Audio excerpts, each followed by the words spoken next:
So let's now work on gathering user input. And as I said, for a start, I want to react to every change in any of the inputs. So for example, on every keystroke, and I simply want to get the value the user entered and store that somewhere.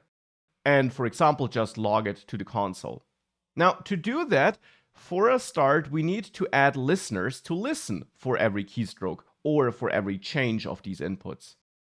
And you learned that you can do that on the element where you want to add a listener. So for example, on this input here, by adding a prop that starts with on, and then the question just is to which event you want to listen. Now we could listen to on input and therefore react to basically every keystroke, but there also is the on change event, which basically does the same here. It will also trigger on every keystroke, but the advantage of the on change event is that we can, for example, use that same event for all input types, for example, also for dropdowns. So here I will add on change this event listener to this input, or this prop to this input, and under the hood, this will then add an event listener for the change event to the input element which is rendered in the DOM. And then we need to point at the code, at the function that should be executed when that event occurs. Now you learned that we can define it inline here with a function or with an arrow function, but that it's better to define it up front, and therefore that's what I'll do. I'll add a new const and name it title change handler to make it clear that this will be called upon an event. I end with handler, and I'll name it title change handler because this function, which I'll store here, should be executed whenever this, well, title input changes. So here, for the onChange prop, I'll pass a pointer at this title change handler, so at this function here, as a value. And again, we don't execute it here. We don't add parentheses.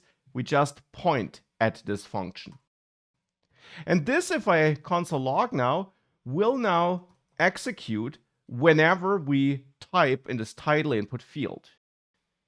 So if we go back and open the developer tools, if I type here in the title, you see title changed for every keystroke I do. Now that's great, but typically we want to get the value the user entered.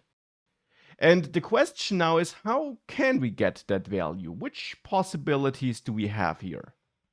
And the answer is quite trivial, at least if you know vanilla JavaScript, so JavaScript without React.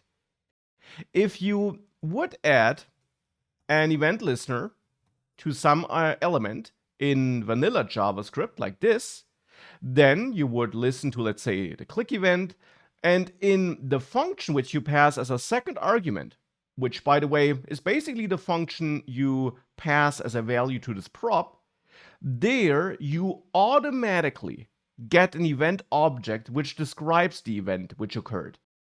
That's a default JavaScript behavior you get in the browser when you listen to events. And we get this default event object here as well, automatically. We don't need to do anything to get this. Since we pass this function to React basically through this onChange prop, React will make sure, or actually even the browser itself will make sure, that we get such an event object when this change event occurs.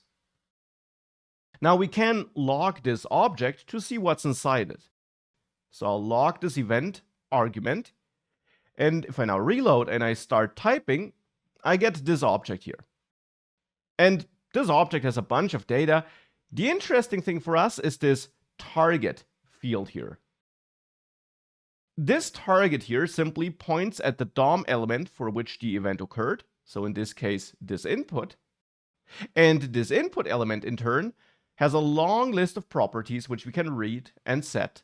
But most importantly for us, it also has a value property. And this value property holds the current value of this input at the point of time this event occurs. And that's super useful, because that means that we can drill into this target and then this value I just showed you to get the value which was currently entered when that event occurred for that element on which we're listening. So now if I reload, you see that I get the current value with every keystroke. And that's super useful. Now we got this value.